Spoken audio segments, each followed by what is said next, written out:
Address to the Slaves of the United States, William Lloyd Garrison, June 2, 1843. Take courage, be filled with hope and comfort. Your redemption draws nigh, for the Lord is mightily at work in your behalf.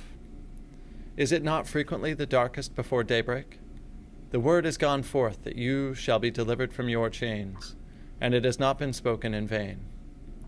Although you have many enemies, yet you have also many friends, warm, faithful, sympathizing, devoted friends, who will never abandon your cause, who are pledged to do all in their power to break your chains, who are laboring to effect your emancipation without delay, in a peaceable manner, without the shedding of blood, who regard you as brethren and countrymen, and fear not the frowns or threats of your masters. They call themselves abolitionists. They have already suffered much in various parts of the country for rebuking those who keep you in slavery, for demanding your immediate liberation, for revealing to the people the horrors of your situation, for boldly opposing a corrupt public sentiment by which you are kept in the great southern prison house of bondage. Some of them have been beaten with stripes. Others have been stripped and covered with tar and feathers. Others have had their property taken from them, burnt in the streets. Others have had large rewards offered by your masters for their seizure. Others have been cast into jails and penitentiaries. Others have been mobbed and lynched with great violence. Others have lost their reputation and been ruined in their business. Others have lost their lives. All these and many other outrages of equally grievous kind they have suffered for your sakes, and because they are your friends, they cannot go to the south to see and converse with you face to face, for so ferocious and bloody-minded are your taskmasters, they would be put to ignominious death as soon as discovered. Besides, it is not yet necessary that they should incur this peril, for it is solely by the aid of the people of the North that you are held in bondage, and therefore they find enough to do at home, to make the people hear your friends, and to break up all connection with the slave system. They have proved themselves to be truly courageous, insensible to danger, superior to adversity, strong in principle, invincible in argument, animated by the spirit of impartial benevolence, unwearied in devising ways and means for your deliverance, the best friends of the whole country, the noblest champions of the human race. 10 years ago, they were so few and feeble as only to excite universal contempt. Now they number in their ranks hundreds of thousands of people. Then they had scarcely a single anti-slavery society in operation. Now there are thousands.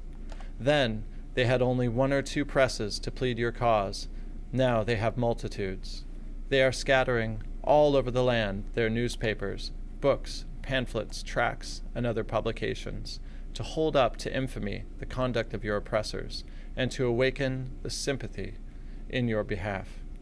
They are continually holding anti-slavery meetings in all parts of the free states to tell people the story of your wrongs.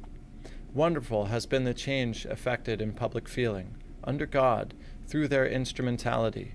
Do not fear that they will grow weary in your service.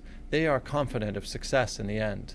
They know the Lord Almighty is with them, that truth, justice, right are with them, that you are with them. They know, too, that your masters are cowardly and weak, through conscious wrongdoing, and already beginning to falter their course. Lift up your heads, O ye despairing slaves. Yet a little while, and your chains shall snap asunder, and you shall be tortured and plundered no more. Then, fathers and mothers, your children shall be yours, to bring them up in the nurture and admonition of the Lord. Then husbands and wives, now torn from each other's arms, you shall be reunited in the flesh, and man shall no longer dare to put asunder those whom God has joined together. Then, brothers and sisters, you shall be sold to the remorseless slave speculator no more, but dwell together in unity. God hasten that joyful day is now the daily prayer of millions. The weapons with which the abolitionists seek to effect your deliverance are not bowie knives, pistols, swords, guns, or any other deadly implements. They consist of appeals, warnings, rebukes, arguments, and facts, addressed to the understandings consciences and hearts of the people. Many of your friends believe that not even those who are oppressed, whether their skins are white or black, can shed the blood of their oppressors in accordance with the will of God, while many others believe that it is right for the oppressed to rise and take their liberty by violence, if they can secure it in no other manner. But they, in common with all your friends, believe that every attempt at insurrection would be attended with disaster and defeat on your part, because you are not strong enough to contend with the military power of the nation.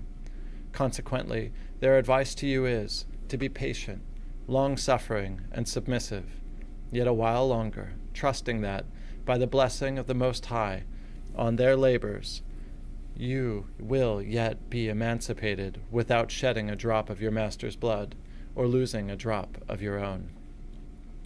The abolitionists of the North are the only true and unyielding friends on whom you can rely. They will never deceive nor betray you.